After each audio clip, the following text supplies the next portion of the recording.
Toe druk sy gemmerkoekman vormpies op die deeg uit.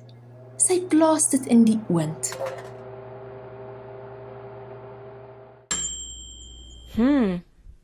Hierdie gemmerkoekmannetjies is werklik wonderlik. Stomend en mooi verbrein lê die gemmerkoekmannetjies daar.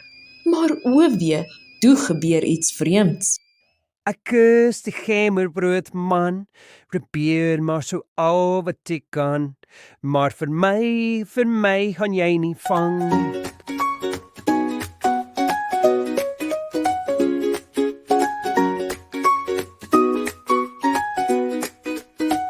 Ek is die gemmerbroodman, probeer so al wat jy kan, vir my gaan jy nie vang.